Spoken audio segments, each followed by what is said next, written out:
तस्मै श्रीगुरुवे नमः। गुरुवे गौरचन्द्राय राधिकाय तदालये कृष्णाय कृष्णभक्ताय तद्भक्ताय नमो नमः।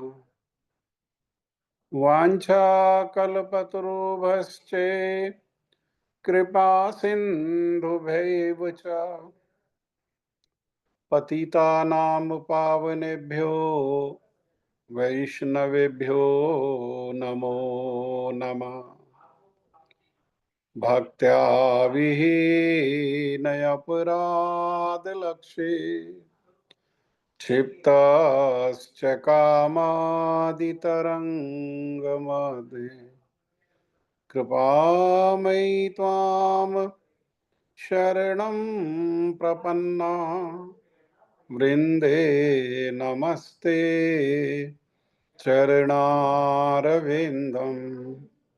वृन्दे नमस्ते चरणारविन्दम् वृन्दे नमस्ते चरणारविन्दम्। यं प्रव्रजन्तमनुपेतमपेतकृत्यं द्वैपायनो विरहकातराजुहाव पुत्रेति तन्मयतया तर्वोऽभिनेदुं स्तं सर्वभूतहृदयं मुनिमानतोऽस्मि। श्रीकृष्ण चैतन्य प्रभु नित्यानंद श्री अद्वैत गदाधर श्रीवासादि गौर भक्त वृंद। हरे कृष्ण कृष्ण कृष्ण हरे हरे, हरे राम राम राम हरे हरे। मैं सबसे पहले मेरे गुरुपाद पद्म नित्य लीला प्रविष्ट ओम विष्णुपाद परमहंस परिव्राजकाचार्य अस्तोत्रशत युगाचार्य श्री श्रीमद् भक्ति वेदांत शिल नारायण गोस्वामी महाराज जी के अभय चरणारविंद में अनंत कोटि दंडवत प्रणाम करते हुए उनकी कृपा याचना करता हूँ। तदुपरांत नित्य लीला प्रविष्ट ओम विष्णुपाद स्तोत्रशत श्री श्रीमद् भक्ति वेदांत स्वामी महाराज शील प्रभुपाद जी के चरण सरोज में अनंत कोटि दंडवत प्रणाम। रूप अनुग गुरु परंपरा के चरणों में अनंत कोटि दंडवत प्रणाम। कथा के श्रोता वृंद, श्रीमद् भगवद गीता वैष्णवी माता भाई बहन प्रभु आप सभी को मेरा यथा योग्य प्रणाम।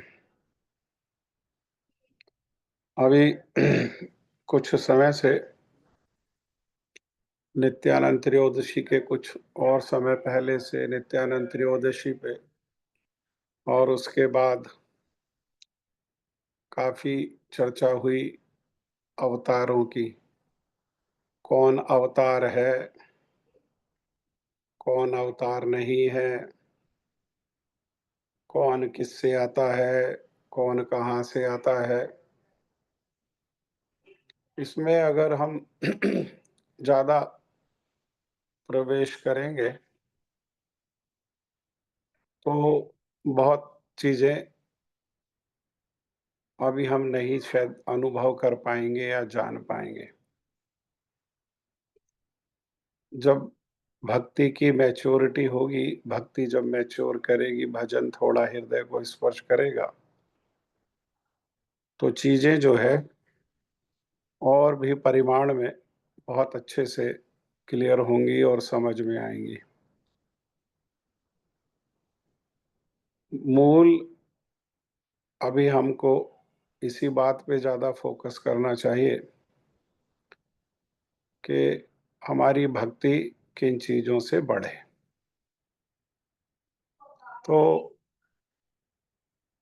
श्रील विश्वनाथ चक्रवर्ती ठाकुर पाद जी ने बहुत सुंदर श्लोक में प्रारंभ में ही कहा, आराध्यो भगवान ब्रजेश तनया तद धाम वृंदावन।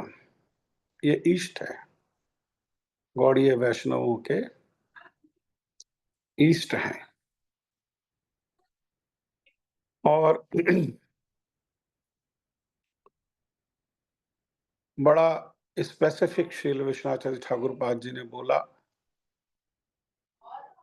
एक ही लाइन में गागर में सागर भर दिया। आराधना करो किसकी? तो भगवान, भगवान की। अब भगवान कहने पर फिर कंफ्यूजन ना हो जाए, तो इसीलिए वो कह रहे हैं भगवान कौन? कौन है भगवान? तो उसके उत्तर में बता रहे हैं ब्रजेश तनया। ब्रज के जो ईश मतलब राजा, ब्रजेश ब्रज जमा ईश, ब्रज के राजा नंद बाबा, तनया मने उनका लड़का। हम्म। और भी आगे फिर स्पेसिफिक कहा, और अच्छे से क्लियर समझने के लिए, तदधाम वृंदावनम, उनका घर कहाँ है? वो वृंदावन है। तो ये हमारा संबंध, इस श्लोक में संबंध अभिधेय प्रयोजन तीनों है। तो पहली लाइन में संबंध अर्थात इष्ट को उन्होंने बता दिया। इसी प्रकार से महाप्रभु ने भी जब हमारे परिचय पर उन्होंने बताया हमारा परिचय क्या है, तो उन्होंने भी परिचय में बड़ा स्पेसिफिक बताया, गोपीर भरतु पद कमलयो दासेर दास अनुदास। दासों के दास हैं उनके, और उनके दासों के भी अनुदास हैं। किनके? कृष्ण के। कौन कृष्ण? गोपीर भरतु। गोपीर भरतु जो कृष्ण है, अर्थात ब्रजेंद्र नंदन श्याम सुंदर, हम उनके दासों के दास हैं। इसीलिए भजन में जो लोग उन्नति कर गए, जैसे स्वयं ब्रह्मा जी है, तो उन्होंने भी क्या कहा? उन्होंने भी कहा कि सतचित आनंद विग्रह, उनका विग्रह है सतचित आनंद का, और वो कौन है? वो गोविंद है। और वो गोविंद जो है वो सारे कारणों का कारण। और इसी प्रकार से हमारे श्रील जयदेव गोस्वामी पाद जी भी, वो सब जानने वाले हैं, वो सब जानते हैं। ब्रह्मा जी सब जानते हैं कौन क्या है, कौन क्या है, वो सब जानते हैं। लेकिन उन्होंने सार रूप में कहा गोविंद सब कारण, सबके स्वामी कौन है? वो गोविंद है, सबके कारण गोविंद है। श्रील जयदेव गोस्वामी पाद जी वो भी सब जानने वाले हैं, लेकिन उन्होंने भी क्या कहा? उन्होंने दशावतार कीर्तन की रचना की, और दशावतार कीर्तन में एक एक जो अवतार है, मीन है, कछुआ है, कच्छप है, वरहा है, नरसिंह है, और नरसिंह के बाद वामन है, वामन के बाद परशुराम है, परशुराम के बाद राम है, हलधर है, बुद्ध है, कल्कि है। उन्होंने ये नहीं कहा कि ये अवतार है, ये ऐसा अवतार है, ये ऐसा अवतार है, ये उससे आया, ये गर्भोदक्षाई विष्णु, ये महाविष्णु, ये कृष्ण, ये कुछ नहीं कहा उन्होंने। सब क्या कहा? केशव धृता, एक एक अवतार का नाम है। सारे अवतार में उन्होंने एकमात्र केशव को कहा कि ये कौन है? अरे ये केशव है। हाँ, केशव मतलब वही ब्रजेंद्र नंदन श्याम सुंदर ही केशव, वही है ये। क्यों?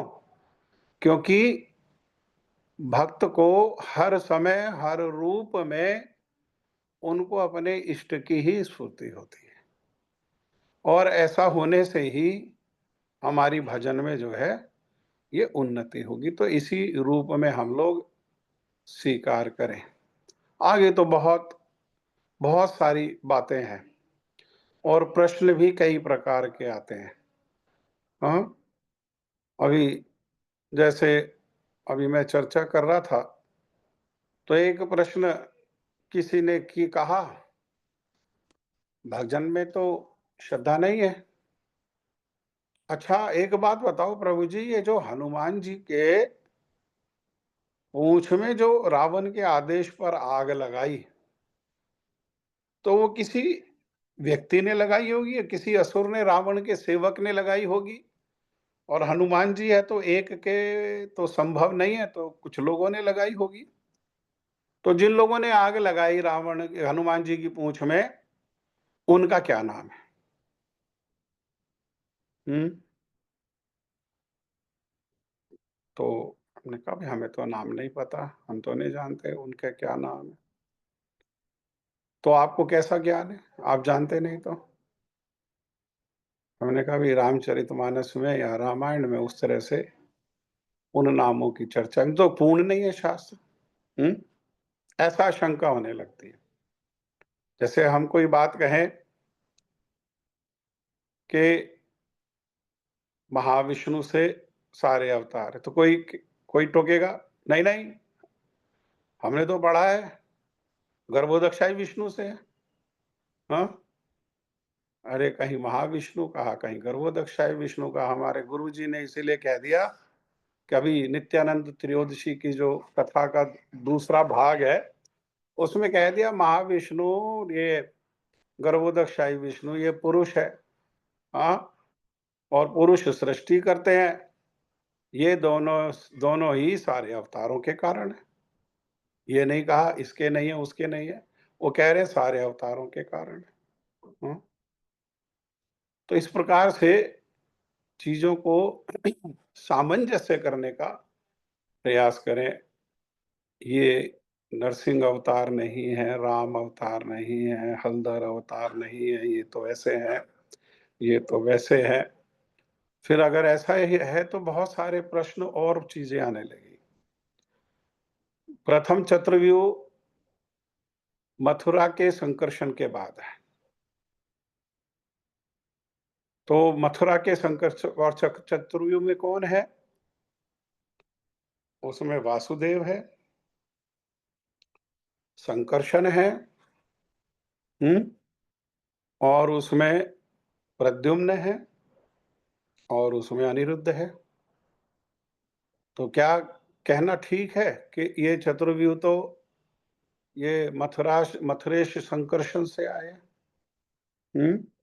अगर भाई मथुरेश संकर्षण से आए हैं, तो संकर्षण तो बलराम जी है, और संकर्षण का तो अभिमान जो है वो सेवा अभिमान है, और इसमें वासुदेव भगवान है, भगवान का सेव्य अभिमान है।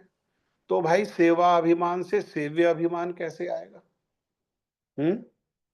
और एक स्थान पर तो कह दिया ये सब बलराम है। तो सेवा है ना, वे भगवान हैं, वे पूर्ण हैं। ईशोपनिषद में जैसा कहा, वे पूर्ण है।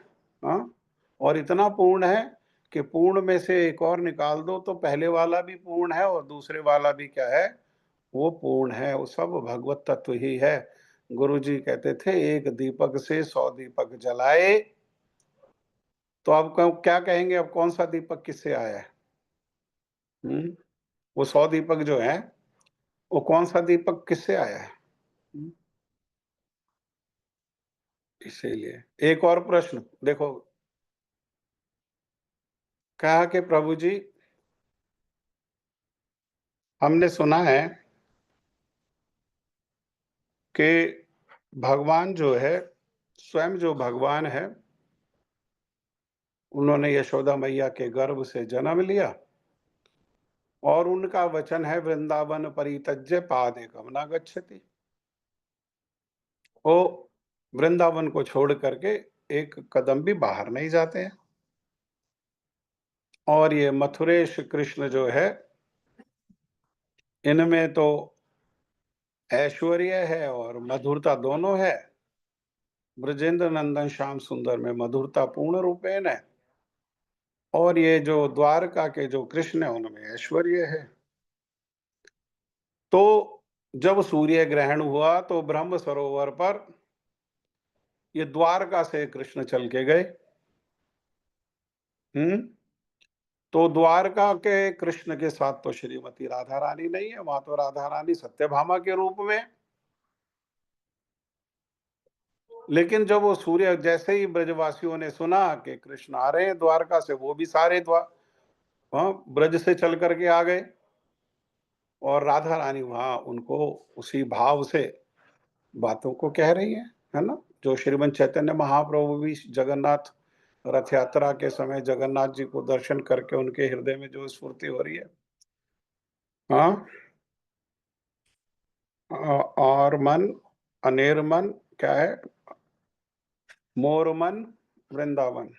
हम्म। हम यहाँ भी मिल रहे हैं, लेकिन यहाँ वो आनंद नहीं है, यमुना का किनारा, वो रेत, वो ब्रज के वृक्ष, वो लता पता, वो ब्रज के पक्षी। इस तरह से तो इसको कैसे, तो ये इस तरह से नारायण तो अवतार ही नहीं लेते हैं, वो तो वैकुंठ से कभी आते ही नहीं है। तो नर नारायण को तो लिखा अवतार है। हाँ, तो इसीलिए कहाँ पर शरण लें, जैसे महाजन हो ये ना, गतासा पंथा ब्रह्मा जी जो बात को कह रहे हैं। और इसीलिए हमारे जितने भी, जब ये भगवान के अवतारों का उपवास आदि होता है, उनका उत्सव होता है, तो उसमें केवल और केवल दशावतार का जो है कीर्तन होता है, श्रील जयदेव गोस्वामी पाद जी के द्वारा रचित। वहां नहीं कहते महाविष्णु धृता, गर्भो दक्षाई विष्णु धृता, फलाना, ऐसा नहीं, केवल एकमात्र क्या, केशव धृता, सर्व कारण कारण। इस रूप में हम भजन करके अपने इष्ट की स्फूर्ति करते हुए भजन में उन्नति करें, और आगे आगे हर सब चीज हम अपने भौतिक बुद्धि से समझ लेंगे, जान लेंगे, वैसा संभव नहीं है। जैसे जैसे भजन हृदय में स्पर्श होगा तो चीजें प्रकाशित होंगी, है ना। जानने से भी ज्यादा अधिक है अनुभव, है ना। तो अनुभव से जानेंगे, वो हमारे मंगल के लिए मंगलकारी होगा। श्रीमद् भगवद गीता यथारूप अध्याय 1, कुरुक्षेत्र के युद्ध स्थल में सैन्य निरीक्षण। और दूसरी मैं एक और प्रार्थना में कर रहा था कि जो लोग कीर्तन में अपना नाम देते हैं, और नाम देने के पहले विचार करें कि उनको ऑडियो और वीडियो दोनों ऑन रखना। हम पर्सनलिस्ट हैं, इम्पर्सनलिस्ट नहीं है, है ना। जैसे संसारिक उदाहरण से समझें तो रेडियो पर क्रिकेट मैच की कमेंट्री को सुना जा सकता है ना, रेडियो पर गाने को भी सुना जा सकता है, लेकिन साक्षात लाइव देखना और कमेंट्री सुनना, दोनों में भेद है ना, ऐसे ही यहाँ भेद है। ठीक है, तो हमारी प्रार्थना आगे से जो लोग भी अपना नाम देते हैं कीर्तन के लिए, वो पहले विचार करो कि वीडियो ऑन करेंगे या नहीं करेंगे। आप वीडियो ऑन करके कीर्तन करेंगे तो सभी के लिए ज्यादा लाभकारी होगा। श्लोक संख्या 32, 33, 34, 35, ये चारों श्लोक एक साथ हैं। तो मैं ये चारों श्लोकों को एक बारी मैं पढ़ता हूं, फिर आप लोगों से प्रार्थना है, सभी भक्त, एक भक्त एक श्लोक, मान लो एक भक्त ने 32 श्लोक संख्या को दोहराया, फिर 33 को दूसरे भक्त, 34 को एक और, 35 को एक और, फिर दोबारा से 32, 33, 34, इस तरह से आप लोगों से प्रार्थना, आप लोग दोहराइए। किं नो राज्येन गोविन्द किं भोगैर्जीवितेन वा येषामर्थे काङ्क्षितं न राज्यं भोगसुखानि च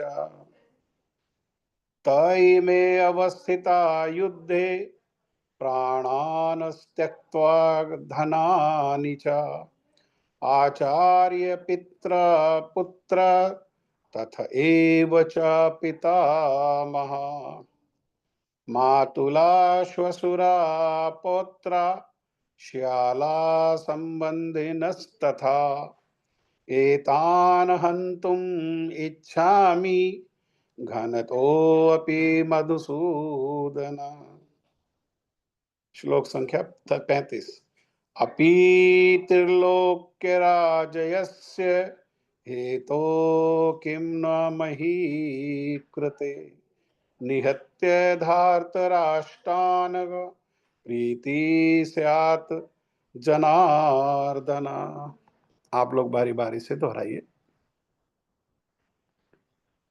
श्लोक संख्या 32 बोलेंगे कोई? मैं बोल देती हूँ प्रभु जी। हाँ बोलिए बोलिए। किं नो राज्येन गोविन्द किं भोगैर्जीवितेन वा येषामर्थे काङ्क्षितन्नो राज्यं भोगा सुखानि च। 33 मैं बोलती हूँ प्रभु जी। बोलिए। त इमे अवस्थिता युद्धे प्राणान् त्यक्त्वा धनानि च आचार्याः पितरः पुत्रास्तथैव च पितामहा। 34। हरे कृष्ण बोलो। प्रभु जी, दंडवत प्रणाम। हाँ बोलिए बोलिए बोलिए बोलिए। मातुलः श्वशुरः पौत्रः शालः सम्बन्धिनः तथा एतान् हन्तुमिच्छामि नतोऽपि मधुसूदन।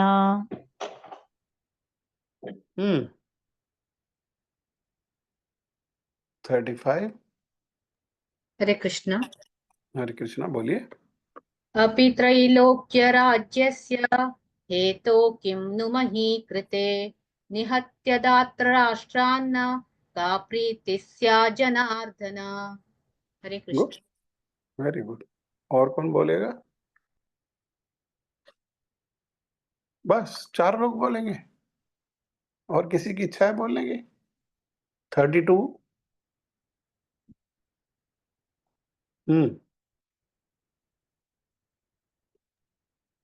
ये चारों श्लोक का अनुवाद कर।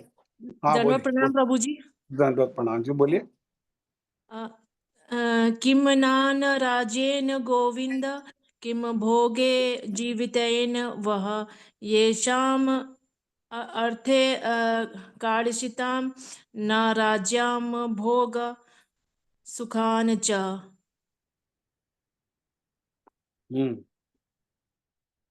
देखो, शुरू में बोलने में हमसे गलती हो सकती है, तो हम बोलें, श्लोक जरूर बोलें, क्योंकि भगवत वाणी है या भक्त की वाणी है, अर्जुन की वाणी है, भक्त की वाणी है।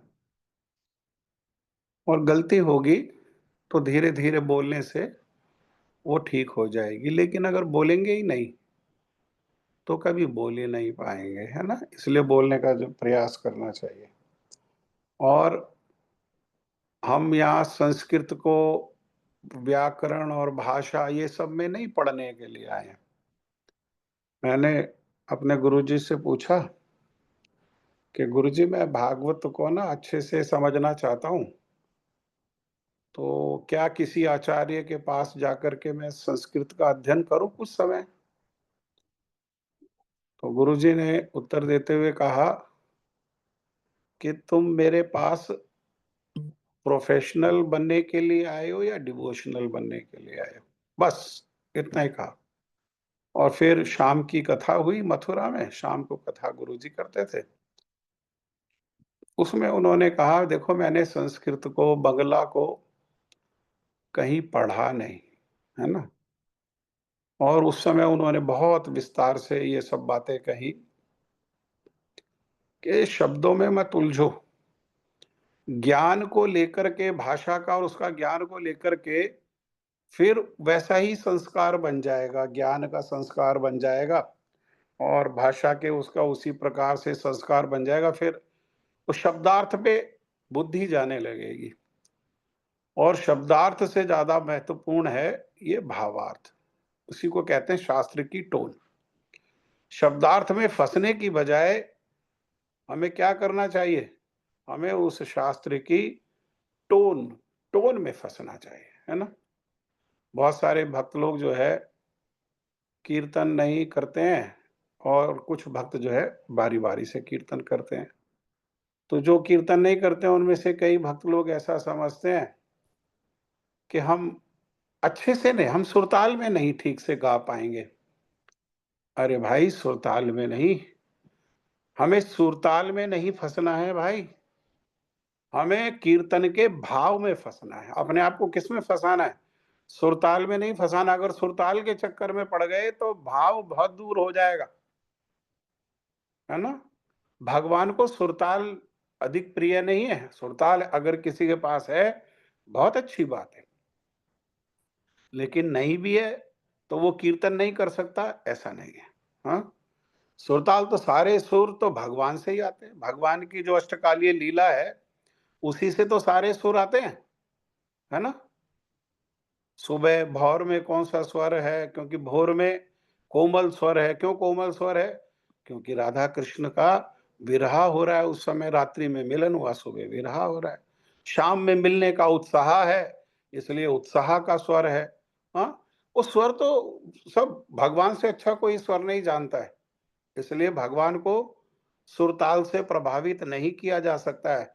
सुरताल से तो हम सुनने वालों को कुछ इम्प्रेस कर सकते। ओ प्रभु जी, आप कितना अच्छा, आप तो कीर्तन ही, आप तो कितना अच्छा बढ़िया सुरताल में कीर्तन करते हो। भगवान को प्रभावित करेंगे उस कीर्तन की भावना में प्रवेश करके, है ना?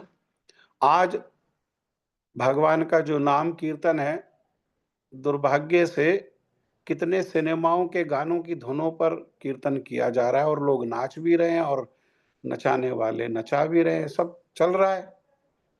तो क्या हम और किस पर नाच रहे हैं? हम नाचने वाले किस पर नाच रहे हैं? वो नाम पर नाम नचा रहा है उनको? नहीं, अधिकतर लोगों को सुरताल नचा रहा है। लेकिन नाचना किस पर है? नाचना है नाम पर। कौन कह रहा है ये बात को? ये बात को स्वयं श्रीमन महाप्रभु कह रहे हैं अपने गुरु जी से, कि बा मंत्र देला गोसाई, कि बा तार बल, है ना? क्योंकि मंत्र जो है वो कहाँ से प्राप्त हुआ? गुरु जी से।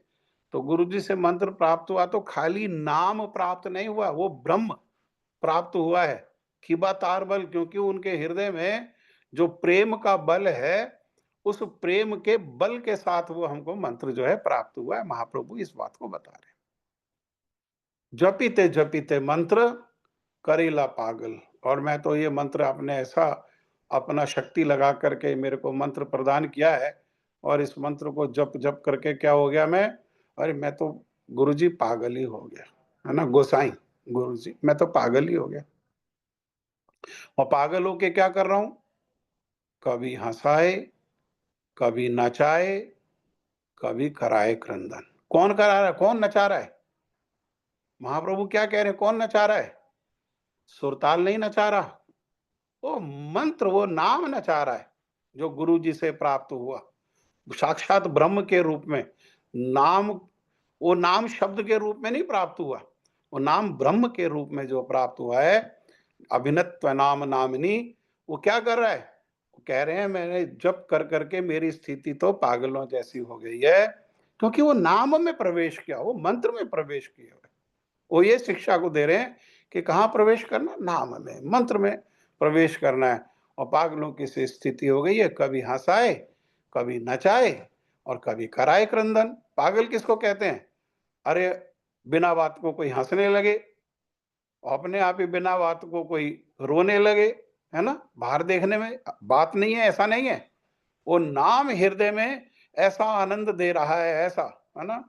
राधा कृष्ण मिलन की स्फूर्ति होती है हमारे रूप गोसाई पाद जी। वहां टेर कदम में है जो जावट और नंदगांव के बीच में। क्यों टेर कदम में उन्होंने वहां पर वो रह रहे हैं, भजन कर रहे हैं? क्योंकि वो श्रीमती राधा रानी का रोजाना आने जाने का स्थान है। हर रोज जावट से वो कलेवा के लिए, यशोदा मैया की सहायता के लिए वो नंदगांव जाती हैं और नंदगांव से वापिस आती हैं। बीच मार्ग में वो मार्ग है, वहां से आना जाना, वहां पर बैठे हुए हैं रूप गोस्वामी पाद जी। तो गुरुजी कहते थे, गुरुजी ने देखो अब आदेश को भी समझना पड़ेगा।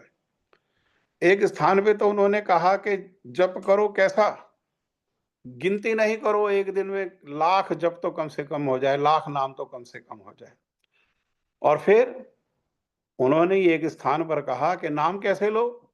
तो नाम लो श्रील रूप गोस्वामी पाद जी के जैसे। एक नाम बोलते हैं, हरे कृष्ण। इतना बोलते ही उनके हृदय में श्री राधा कृष्ण के मिलन की स्फूर्ति हो जाती है। और मिलन की स्फूर्ति होते ही क्या होता है? वो समाधि लग जाती है। बस बाह्य आवेश शेष हो गया अब, है ना? अब बाह्य आवेश शेष हो गया। बाह्य रूप में दिखाई दे रहा है कि तो नाम जप तो कर ही नहीं रहे, माला तो आगे बढ़ ही नहीं रही। हाँ, कहाँ प्रवेश कर गए वो? राधा कृष्ण के मिलन की लीला में प्रवेश कर गए। और फिर धीरे धीरे वो समाधि कुछ समय के लिए बाहर आते तो फिर भगवान का नाम लेते, फिर कृष्ण कृष्ण हरे कृष्ण मिलन है, हरे राधा रानी और कृष्ण, है ना? ये 16 नाम है और 16 नाम में 8 समूह है, दो नाम दो के। हरे कृष्ण मिलन, कृष्ण कृष्ण हरे हरे विरह। हाँ, कृष्ण कृष्ण मुख से निकला तो विरह का अनुभव हुआ हृदय में, और फिर होठ सूख गए और इतना शोक कि उसमें भी समाधि लगे। हाँ, गुरु जी कहते ऐसा ना। हाँ, नरोत्तम दास ठाकुर इसी बात को कह रहे हैं। श्रील नरोत्तम दास ठाकुर ने कीर्तन में कहा, गौरांग बलिते हबे पुलक शरीरा, हरि हरि बलिते नय ने बह बेनीरा। हाँ, गौरांग, मुख में गौरांग नाम आते ही शरीर पुलक हो गया, है ना? हरि बोलते ही आंखों से आंसू बहने लगे। तब नाम ग्रहण भविष्यति। ये हुआ नाम ग्रहण करना। कौन कह रहा है इस बात को? तब नाम ग्रहण भविष्यति, श्रीमन चैतन्य महाप्रभु। उन्होंने 8 श्लोकों की रचना की जिनको श्री चैतन्य महाप्रभु का शिक्षाष्टक कहते हैं। तो उसमें क्या कहा? नयनम गलदश्रुधारया वदनम गदगद रुद्रया गिरा पुलके निचितम वपु कदा तब नाम ग्रहणे भविष्यति। नाम ग्रहण करना कब हुआ? कि नाम मुख में आते ही, नाम का स्मरण होते ही साक्षात, नाम कौन है? राधा कृष्ण युगल है, साक्षात राधा कृष्ण का इस, है ना, स्फूर्ति हो गई है। और इसीलिए क्या है? आंखों से आंसू, प्रेम का आंसू बह रहा है, कभी विरह का आंसू बह रहा है, हरे कृष्ण प्रेम का आंसू बह रहा है, कृष्ण कृष्ण हरे हरे विरह का आंसू बह रहा है। ऐसे वहां थोड़ी कहा है कि सुरताल बलिते हबे पुलक शरीर, है ना? इसीलिए आप लोगों से प्रार्थना है कि आप पार्टिसिपेट करो। और अगर आप चाहते हो, अभी ऐसी अवस्था है मन की कि नहीं, हमारा श्लोक बोलने से लोग भी प्रभावित होने चाहिए, तो उसका पहले अभ्यास कर लो, है ना? पहले बोल के, लेकिन श्लोक बोलना जरूर चाहिए। बोलने से धीरे धीरे धीरे धीरे ये संस्कृत के शब्द जो है ये धीरे धीरे हमारी जिह्वा पर आने लगेंगे। इन श्लोकों में अर्जुन कह रहे हैं कि हे गोविंद, हमें राज्य सुख अथवा इस जीवन से क्या लाभ? क्योंकि राज्य सुख और ये जीवन को हम क्या करना चाहते हैं? ये हम अपने संबंधियों के साथ इसको भोगना चाहते हैं। भोग है लेकिन कोई है ही नहीं, तो उस भोग का क्या लाभ? वो किसी ने आके कहा कि मेरे पास जो है, अमेरिका में रहता हूँ, वहां पर मेरे पास इतनी बड़ी गाड़ी है, और वो उसको जवाब देते हुए किसी ने कह दिया जंगल में मोर नाचा किसने देखा। अर्थात संबंधी तो सारे यहाँ हैं, उनके साथ तो कोई वो भोग है ही नहीं। हाँ, तो ये क्या कह रहे हैं कि भाई हमें राज्य सुख और इस जीवन से लाभ नहीं। क्यों? क्योंकि जिन सारे लोगों के लिए हम उन्हें चाहते हैं वो तो सारे ये सामने, मेरे सामने युद्ध भूमि में खड़े हुए। हे मधुसूदन, पहले कहा भगवान को गोविंद, एक श्लोक में कहा मधुसूदन, और 35वें श्लोक में उन्हीं भगवान को कहा जनार्दन। हे मधुसूदन, जब गुरुजन, पितृगण, पुत्रगण, पितामह, मामा, ससुर, पौत्रगण, साले, हाँ, और अन्य सारे संबंधी, हाँ, तो यहाँ बाकी सब तो आपको समझ में आ गया होगा। गुरुजन तो हो ही गया। पितृगण जो है, ये पितृगण कौन है? ये पितृगण यहाँ कहने का अर्थ है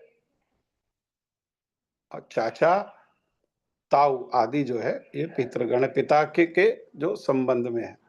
पुत्रगण बेटे, पितामह, हाँ, दादा, ताऊ दादा आदि, मामा, ससुर, पौत्रगण बच्चों के बच्चे, साले और अन्य सारे संबंधी अपना धन को भी बलिदान करने के लिए तत्पर हैं और अपने प्राणों को भी बलिदान करने के लिए तत्पर हैं।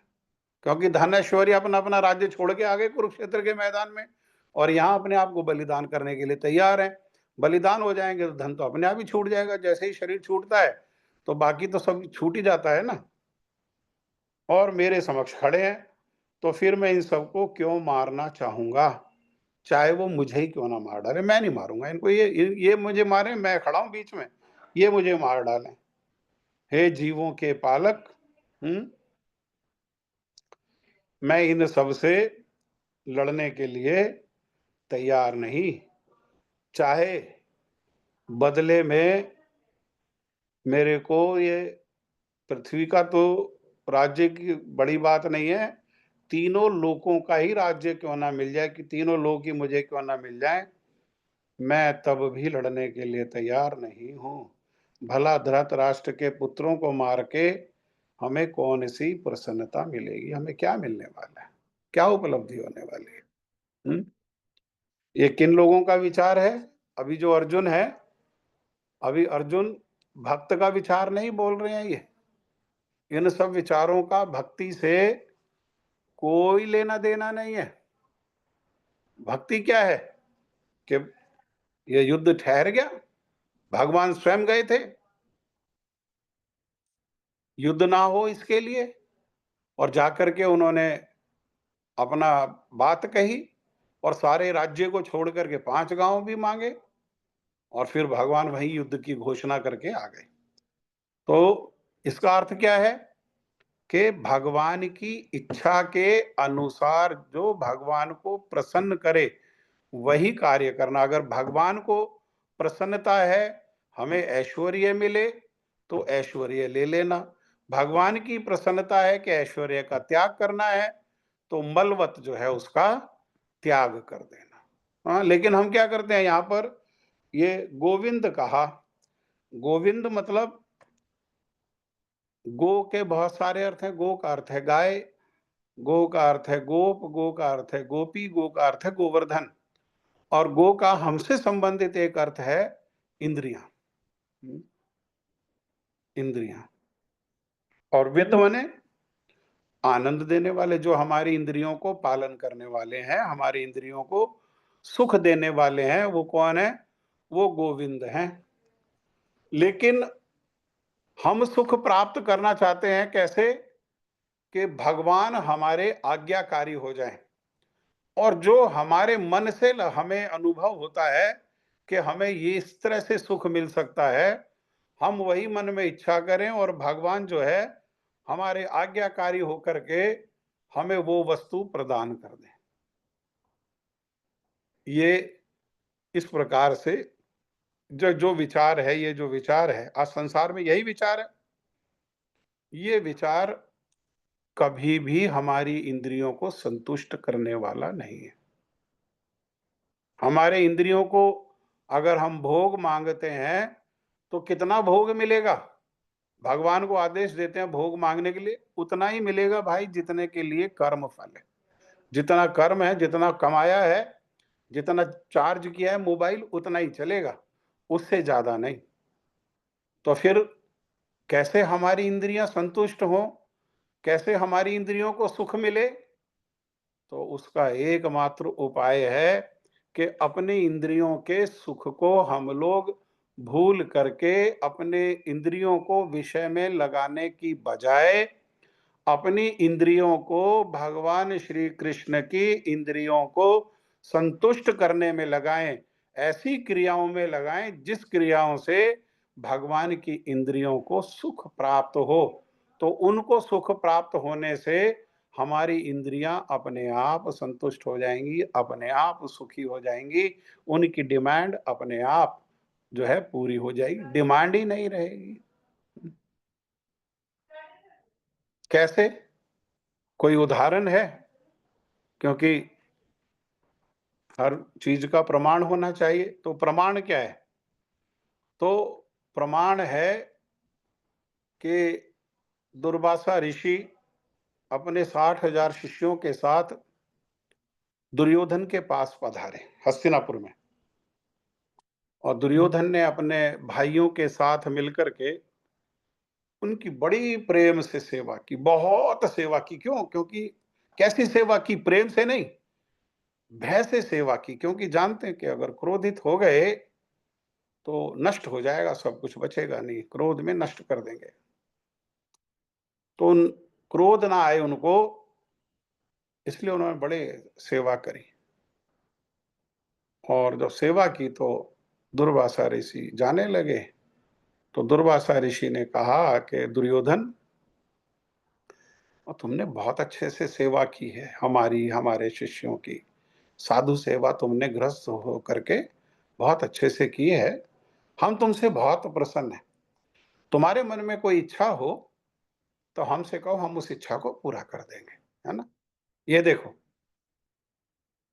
साधु के संतुष्ट करने पर साधु स्वयं कह रहे हैं कि कोई इच्छा है, कोई जरूरत है, हम दे देते हैं। हाँ, तो ये तो दुष्ट है। दुष्ट की इच्छा कैसी होती है? दुष्टता की इच्छा होती है। इसने, इसकी कुटिल बुद्धि ने उसी समय विचार किया कि पांडव लोग जो है वो वन में है, जंगल में है, और उनके पास तो सेवा करने के लिए कोई उपाय, कोई साधन है नहीं। अगर ये वहां चले जाएं किसी तरीके से तो इनकी सेवा में तो वो ठीक से कर नहीं पाएंगे, इनको संतुष्ट तो कर नहीं पाएंगे, और ये क्या करेंगे? ये उनको शाप आदि दे करके उनको मार डालेंगे, और मेरा राज्य कैसा हो जाएगा? मेरा राज्य निष्कंटक हो जाएगा। इसीलिए धूर्तता दिखाते हुए, साधु के आगे धूर्तता दिखाते हुए उनसे कहने लगे, वो योगी हैं, इतने बड़े योगी हैं। गुरुजी कहते थे दुर्वासा इतने बड़े योगी हैं कि अगर कोई व्यक्ति मर गया हो, उसको कहें तू जीवित हो जा, तो उसको जीवित हो जाता है ना? नियम उलट पुलट हो जाते हैं। जीवित करना पड़ता है उसको, नियम के अनुसार उसको मरना था लेकिन उसको जीवित करना पड़ता है। और कोई व्यक्ति जीवित है, उसका जीवन है, और दुर्वासा ऋषि उसे कह दे तू मर जा, तो वो उसी समय मर जाएगा। हाँ, इतने बड़े योगी हैं, परम योगी हैं। जिह्वा से जो बोल देते हैं वही सत्य हो जाता है। तो ये कहने लगा दुर्योधन के, आपने देखो आप कितने दयालु हो, आपने मुझ पर कैसी कृपा की है, स्वयं सारा कष्ट उठा करके आप यहाँ पर आ गए मेरे पास, मेरा कैसा सौभाग्य, और मुझे आपने सेवा का अवसर प्रदान किया।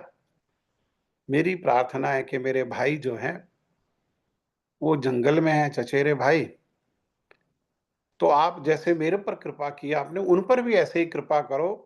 मेरी प्रार्थना है आप उनके पास चले जाओ, उनको भी सेवा का अवसर मिले, आपको आपके इंद्रियों को संतोष कर सकें, आपको सुखी कर सकें, प्रेम पूर्वक आपकी सेवा कर सकें।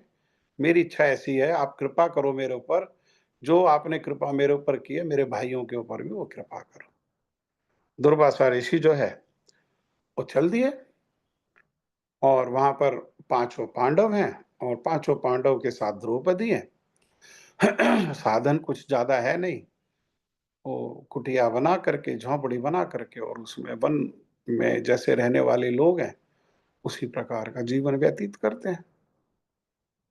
तो वहां तो ये दुर्वासा ऋषि चले गए और दुर्वासा ऋषि ने गए तो उस समय भीम वही है, युधिष्ठिर वही है। उनको कहा कि देखो हमको भूख लगी है, लेकिन रास्ता में मार्ग में चलने से शरीर में गर्मी भी है और हमारी संध्या का भी समय हो रहा है, तो हम स्नान करके लौटते हैं, नदी से स्नान करके लौटते हैं संध्या बंदन आदि करके। आप तब तक क्या करो, आप तब तक हमारे प्रसाद की, हमारे और हमारे शिष्यों के सबके प्रसाद की व्यवस्था करो। तो वहां बहुत साधन तो है नहीं, लेकिन द्रौपदी के पास अक्षय पात्र है। पात्र माने बर्तन, और अक्षय मतलब जिसका क्षय नहीं होता। क्षय होने का अर्थ क्या है कि जितने लोग आ जाएं वो पात्र उतने लोगों के लिए ही भोजन की, प्रसाद की व्यवस्था उस पात्र से हो जाती है। कब तक? जब तक द्रौपदी स्वयं पा करके और उस पात्र को साफ सुथरा करके रख ना दे। एक बार स्वयं पाया द्रौपदी ने और उस बर्तन को साफ सुथरा करके रखा, तब उससे प्राप्ति नहीं होती है। तो दुर्वासा ऋषि तो ये कह करके चले गए स्नान आदि के लिए, और ये सब तो पांडव लोग तो बड़े चिंतित हो गए। हाँ, आज क्या होगा, ये तो शाप दे देंगे, ये तो नाराज हो जाएंगे, क्या होगा, क्या गति होगी हमारी। हाँ, द्रौपदी मन ही मन कृष्णा है ना, कृष्ण का स्मरण करने लगी और भगवान तो इन पांडवों के प्रेम में वशीभूत है। थोड़ी सी इनको कोई आंच आई नहीं और भगवान स्वयं उपस्थित हो जाते हैं। भगवान स्वयं आ गए और स्वयं आकर के कहने लगे कि द्रौपदी भूख लगी है, मुझे कुछ खाने को दो। कहने लगे प्रभु आप तो सब जानने वाले हैं, हाँ, इसी इसी के कारण तो हमारे मन में भय और आपका स्मरण है, आप हमारी रक्षा करो। कहने लगे तुम खाने को तो दो। उन्होंने कहा कुछ नहीं है, बर्तन भी साफ कर दिया, मैंने भी खा लिया। कहने लगे अरे साफ जो बर्तन किया उसी पात्र में देखो, तो उसी पात्र में देखने पर अन्न का, उसको भगवान की कृपा है, भगवान कुछ भी कर सकते हैं, है ना।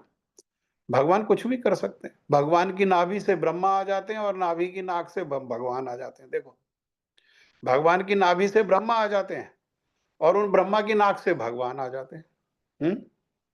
अवतरित कहा, किसको आश्रय लेकर के? वो हर समय अप्रपंच स्थान में है, उस अप्रपंच स्थान से किसको आश्रय करके वो यहाँ ये प्रपंच के जगत में आ जाते हैं, है ना।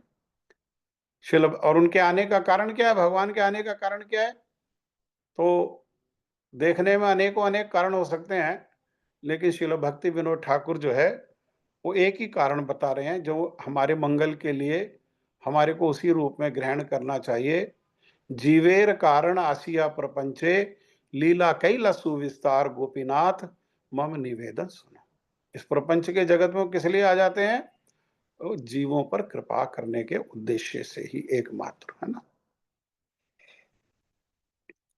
उन्होंने अन्न का दाना मुख में लिया, जल पिया और जल पी करके बोला तुष्टो अहम, मैं संतुष्ट हो गया। और जैसे ही भगवान संतुष्ट हुए, वो दुर्वासा ऋषि और दुर्वासा ऋषि के सारे शिष्य वो भी संतुष्ट हो गए। और गुरुजी तो हंसते थे, तो गुरुजी कहते थे कि उनका पेट मोटा होने लगा खा करके। जैसे जब जब ज्यादा खा लिया जाता है, हाँ, तो क्या होता है, पेट भारी हो जाता है। वैसा पेट, मोटे मोटे पेट हो गए उनके, भारी हो गए पेट, हाँ। और अब वो एक दूसरे का मुख देख रहे हैं कि पेट तो भर गया। अब वो भीम को तो कह करके आए हैं, तो क्या बना, क्या खाएंगे वहां जा करके। और इधर भगवान ने कहा कि भीम जाओ दुर्वासा ऋषि को बुला करके लेकर के आओ, और क्या करना, ऐसे ही नहीं जाना, कंधे पर गदा रख करके जाओ। हाँ, गदा को कंधे पे रख के जाओ और भगवान का आदेश पा करके भीम तो चल दिए। और उधर से दुर्वासा ऋषि आदि जो है उन्होंने देखा, तो उन्होंने कहा कि देखो भीम जो है भोजन की वहां पर व्यवस्था हो गई है, अब बुलाने के लिए आ रहे हैं, क्या करो, अब भोजन तो कर नहीं पाएंगे, तो इसलिए क्या करें, यहीं से भाग जाए, भागो जैसे तैसे बच बचा करके भागो, हाँ भागो। और वो सब वहां से चले गए। अर्थात अर्थ क्या कि अगर वो पांडव लोग उन 60,000 साधुओं को, ऋषियों को संतुष्ट करने की चेष्टा करते तो एक को भी नहीं कर सकते थे, लेकिन उन्होंने भगवान को संतुष्ट कर दिया, भगवान को दे दिया, तो उनको अलग से संतुष्ट करना की आवश्यकता नहीं पड़ी। इसीलिए श्रीमद् भागवतम में 2 उदाहरण से ये बात को समझाया है कि एक तो उदाहरण से दिया पेड़ का, कि देखो पेड़ के कितने अंग हैं, अब मूल है, तना है, शाखा है, परशाखा है, उपशाखा है, पत्ता है, फूल है, फल है। लेकिन अगर उस वृक्ष को पुष्ट करना है, पोषण करना है, तो जल कहाँ देंगे? बुद्धिमान व्यक्ति जल कहाँ देगा? तना में देने से कोई लाभ होगा? शाखा, उपशाखा, प्रशाखा में, फूल में, फल में? नहीं। कहाँ देंगे जल? जड़ में देंगे। क्यों? क्योंकि वो सारे जितना भी कुछ दिखाई दे रहा है और उसके पीछे जो नहीं दिखाई दे रहा है, जड़ जमीन के नीचे होती है और दिखने वाली चीज तना, ये शाखा उपशाखा, ये सब ऊपर होता है। जो दिखाई दे रहा है उसका प्राण कहाँ है? वो उसके मूल में है। उसको पोषण कौन करने वाला है? वो उसका मूल, जड़। हरे कृष्ण। हाँ जी, ठीक है, ठीक है। फिर दूसरा उदाहरण अगली बार समझेंगे, इसको भी और अच्छे से अगली बार समझेंगे। अभी जिसकी बारी जप की है वो जप करो।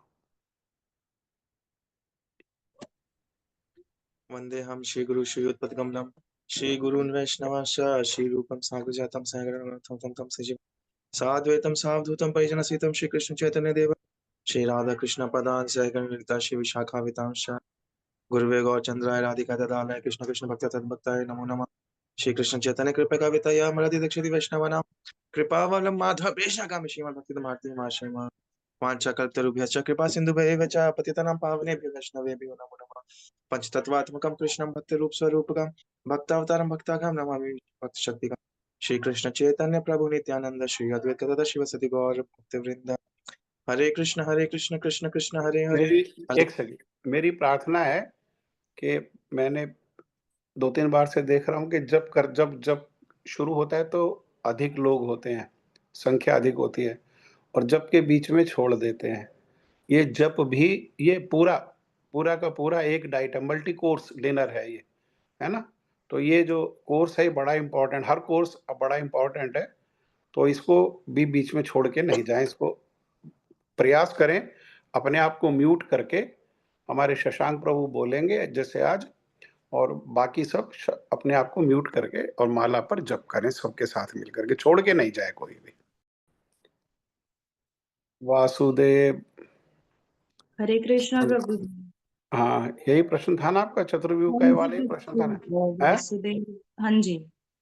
तो भगवान कपिल देव सृष्टि की बता रहे हैं, सृष्टि कैसे होती है, वहां पर उन्होंने इस हाँ जी। चतुर्व्यूह का नाम लिया। हाँ जी। तो इस चतुर्व्यूह में इसको समझेंगे कि वासुदेव कौन है? वो स्वयं भगवान है, वो स्वयं कृष्ण है। उनमें सेव्य अभिमान है, इसलिए वो भगवान है। और भगवान हर परिस्थिति में भगवान रहते हैं, इसीलिए उनको अच्युत कहते हैं, क्योंकि वो अपनी स्थिति से कभी भी नीचे नहीं गिरते हैं, नीचे नहीं होते हैं। वे भगवान थे, वे भगवान हैं और भगवान रहेंगे। संकर्षण, प्रद्युम्न और अनिरुद्ध को भगवान कपिल देव ने यहाँ पर महाविष्णु, संकर्षण को महाविष्णु, प्रद्युम्न को गर्भोदक्षाई विष्णु और क्षीरोदक्षाई विष्णु, अनिरुद्ध को इस रूप में उन्होंने आगे सृष्टि को व्याख्या की है। और व्याख्या किस प्रकार से की है? वो विस्तृत है, उसका विस्तार है, तो वो कम समय में उसको नहीं बताया जा सकता। हाँ, समय हुआ तो अभी जो टूर है वहाँ पर कपिल मुनि के आश्रम में, बिंदु सरोवर के तट पर जो आश्रम है, कुरुक्षेत्र के आगे कैथल में जाकर के, तो वहाँ इस पर चर्चा करेंगे। लेकिन मूल में, है ना, वासुदेव भगवान श्री कृष्ण, संकर्षण महाविष्णु, जिन्हें कारणोदकशायी विष्णु भी कहते हैं, प्रद्युम्न गर्भोदकशायी विष्णु, और अनिरुद्ध क्षीरोदकशायी विष्णु। ठीक है, प्रभु जी, ये इसमें छोटा सा ही है, इसमें जैसे वासुदेव, जैसे कभी कभी आत्मा का भी मेंशन होता है इस वासुदेव के नाम से ही भागवतम में। मतलब थोड़ा कंफ्यूजन हो रहा था कि कभी कभी आत्मा को भी वो वासुदेव के करीब पुकार रहे हैं, जैसे आ, कहाँ पर पुकारा वासुदेव? मतलब एक जब सती माता से सती माता वाली और शिव जी की स्टोरी चल रही थी, तो उसमें शिव जी बता रहे थे कि क्यों उन्होंने नमन नहीं किया था दक्ष प्रजापति जी को। तो मेरे को उधर थोड़ा कंफ्यूजन हो रहा था। वो यही बोल रहे थे कि अंतःकरण में मेरे निवास करते हैं मेरे भगवान, मेरे वासुदेव, उन्हीं को मैं नमन करता हूँ, तो और किसी को नमन करने की नीड नहीं है। तो आत्मा भी क्या वासुदेव ही उस सेंस में हम जान सकते हैं? शिव जी भगवान ही है। हाँ जी। उनके हृदय, वो उनके कहने का अर्थ ये नहीं है कि उनका आत्मा और शरीर अलग अलग है। हमारा आत्मा और शरीर अलग अलग है ना? ठीक है। तो उनका हृदय का मतलब है, उनके हृदय में उनके इष्ट है, उनके इष्ट है वासुदेव। हाँ, वो किसके शिष्य हैं? भगवान अनंत के वो शिष्य हैं, जिनके राजा चित्रकेतु भी शिष्य हैं। तो वासुदेव कौन है? वासुदेव उनके इष्ट हैं। ठीक है, इष्ट उनके हृदय में रहते हैं। तो वो जानते हैं ये जो सामने है, ये जो प्रजा को बढ़ाने के लिए जिसको आदेश मिला है, हाँ, उसके हृदय में भी भगवान है। लेकिन वहां भगवान जो है वो परमात्मा स्वरूप में है। हाँ, वो परमात्मा स्वरूप में, इसीलिए उन्होंने कहा मेरे हृदय में वासुदेव है, मैं अपने इष्ट को ही क्या करता हूं, मैं प्रणाम करता हूं। अगर शिव जी उनको प्रणाम कर देते, तो उनसे क्या उपलब्धि हो जाती। ऐसे ही भक्तों को भी, जो अभक्त लोग नहीं हैं, अभक्त लोग हैं जो भक्त लोग नहीं हैं, उनको प्रणाम करने से क्या लाभ है? हम सांसारिक दृष्टि, हमारा सांसारिक दृष्टिकोण क्या है कि भाई ये बूढ़ा है, इसके पैर छुओ, है ना? वो चाहे शराब पीते पीते अपनी हड्डी, उसने फेफड़े गला लिए हों, भगवान का नाम एक बार भी मुख से नहीं निकलता हो, मांसाहार करता हो, ऐसे व्यक्ति से दूरी रखने की आवश्यकता है, या उसके पैरों में गिरने की आवश्यकता है। मान लो किसी ने अपने आप को पैरों में गिरा भी दिया ऐसे व्यक्ति के, तो उससे क्या मिलेगी? हमने तो क्या किया, हमने तो उसको अपने आप को उसके पैरों पे गिरा दिया, लेकिन उससे क्या उपलब्धि होगी? वो क्या दे सकता है? हाँ, वो क्या कहेगा? वो संसारिक रूप में कह देता है, हाँ, चिरायु हो, उसके कहने से हो जाएगा? उसके कहने से आयु बढ़ जाएगी क्या? कि बढ़ सकती है क्या? किसके कहने से बढ़ सकती है? हाँ, जिसकी बात भगवान माने, जिसकी बात भगवान सुने। भगवान किनकी बात सुनते हैं? हाँ, तो श्रीमद् भागवत में ही कहा कि मेरे भक्त, मेरे अलावा मेरा भक्त मुझे छोड़ करके और किसी को नहीं जानता। यहां ध्यान से सुनो। हाँ, किसको कहा? दुर्वासा ऋषि को ही कहा भगवान ने। मेरा भक्त मुझे छोड़ करके और किसी को नहीं जानता। जैसे वो अपने हृदय में किसको रखे? वासुदेव को, वासुदेव को छोड़ करके उनको नहीं जानते। हाँ, और मैं अपने भक्त के अलावा किसी की नहीं मानता। भगवान के, और कह दिया किसी व्यक्ति ने जिसका भगवान से कोई संबंध नहीं है, भगवान के लिए कुछ किया नहीं है, कोई जीवन में भजन नहीं है, आचरण भी, अब आचरण भी जो है बेकार सा है, अब उसको लाख प्रणाम कर लो, वो क्या दे सकता है? वो क्या कहेगा? प्रणाम करे, अरे बड़ा कमजोर हो रहा है भाई, कुछ अंडे वंडे खाया कर, कुछ मुर्गा खाया कर, क्या? ये उसका आशीर्वाद है। इसके इस आशीर्वाद को ग्रहण करके क्या मंगल होने वाला है किसी का? इसके प्रणाम इसके लिए बना है। ये जो गर्दन है, जिस पर हमारे ललाट पर भगवान के चरण है, उनके चरणों में जो तुलसी है, ये गर्दन को ऐसे लोगों के चरणों में देने के लिए बनी है ये। हाँ, समझे?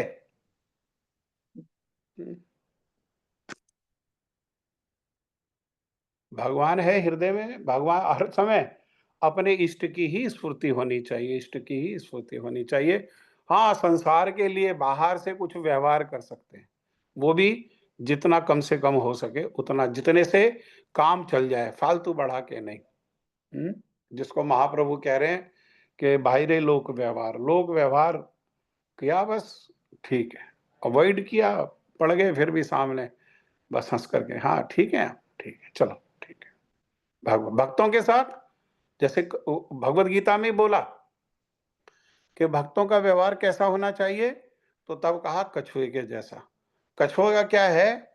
कछुए को जब पानी में है या बाहर है और उसके लिए कोई भय की स्थिति है, तो अपनी सारी इंद्रियों को सिकोड़ करके उसका जो कवर है उसके अंदर कर लेता है, अपने आप को सिकोड़ लेता है ना? अपने आप को सिकोड़ लेता है। और जब जल में है और कोई भय की स्थिति नहीं है, तो अपनी इंद्रियों को, सबको, हाथ को, पैर को फैला करके आराम से क्या करता है? वो तैरता है ना? जल में रमण करता है। ऐसे ही भक्तों को ये संसार बहुत भयावह है, संसारी लोग जो है वो बहुत भयावह हैं। हाँ, ये भगवत गीता में ही ये लोग युद्ध कर रहे हैं। कौन?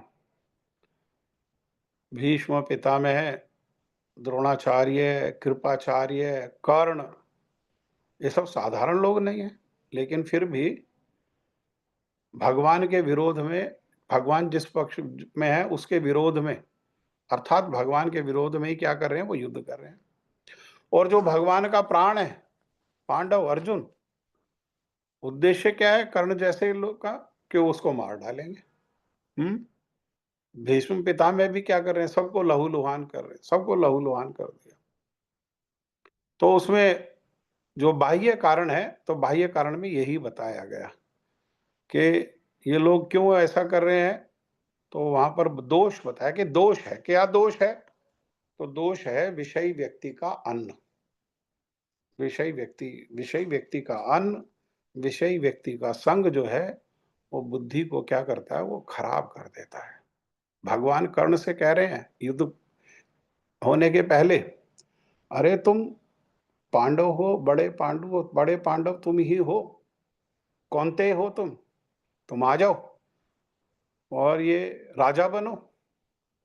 लेकिन भगवान जो आदेश दे रहे हैं उसको तो धर्म माना नहीं, और धर्म किसको मान लिया? नहीं, मैं दुर्योधन का ऋणी हूं और ये युद्ध में जीत जाएंगे, जीत हो जाएगी और युधिष्ठिर जो है वो राज्य मुझे दे देंगे, और क्योंकि मैं दुर्योधन का ऋणी हूं तो इसलिए मैं क्या करूंगा? मैं राज्य उनको दुर्योधन को दे दूंगा, इसलिए मैं दुर्योधन के पक्ष से ही युद्ध करूंगा। हाँ, अरे भाई, धर्म क्या है? धर्म तो साक्षात भगवत प्रणीतम, भगवान जो कह रहे हैं वही धर्म है। भगवान को छोड़ करके और कौन सा धर्म है? लेकिन कर्ण, यहाँ तक कि युधिष्ठिर जैसे, है ना, जो साक्षात धर्म है, वो भी, उनको भगवान ने कहा अबे बोल दे, अश्वत्थामा मारा गया, कह रहे नहीं मैं झूठ नहीं बोलता। तो इसका मतलब भगवान झूठ बोलते हैं? भगवान कह रहे हैं ना अश्वत्थामा मारा गया, तो युधिष्ठिर कह रहे नहीं मैं झूठ नहीं बोलता, वो झूठ नहीं बोलूंगा। तो इसका मतलब भगवान झूठ बोलते होंगे, झूठ बोलने भगवान संसार को ये शिक्षा दे रहे हैं झूठ बोलने की। अरे भगवान जो कह रहे हैं वही धर्म है। भगवान अर्जुन को कहते हैं देखो घोड़ा को देख करके हाथी है, तो अर्जुन कहता है हाथी है। हाथी को देख करके कहते हैं देखो घोड़ा है, तो अर्जुन कहता है घोड़ा है। भगवान कहते हैं अरे तू बुद्धि नहीं तुझमें, मैं हाथी को घोड़ा कह रहा हूँ और घोड़ा को हाथी कह रहा हूँ और तू वही कह रहा है कह रहे प्रभु अगर आप कह रहे हो तो वही धर्म है, वही सत्य है। मेरी आंखों से जो दिखाई दे रहा है वो हो सकता है उसमें दोष हो, मैं वास्तव नहीं देख पा रहा हूँ, लेकिन आप जो कह रहे हो आप सत्य। क्यों? क्योंकि आप कर्तुम अकर्तुम किंतु कर्तुम। हाँ, आप जो नहीं होने वाला है उसको है कर सकते हो, और जो होने वाला है उसको आप नहीं कर सकते हो, है ना? तो विषयी लोगों का संग, विषयी लोग कौन? मतलब जो भगवान का विस्मरण करके और इस संसार में लगे हुए हैं, ऐसे विषयी लोगों का संग। ये भी कौन है? ये विषयी है। शिव जी कौन है? वो भगवान के भक्त हैं। ठीक है? और कोई बात है किसी की? समय हो गया?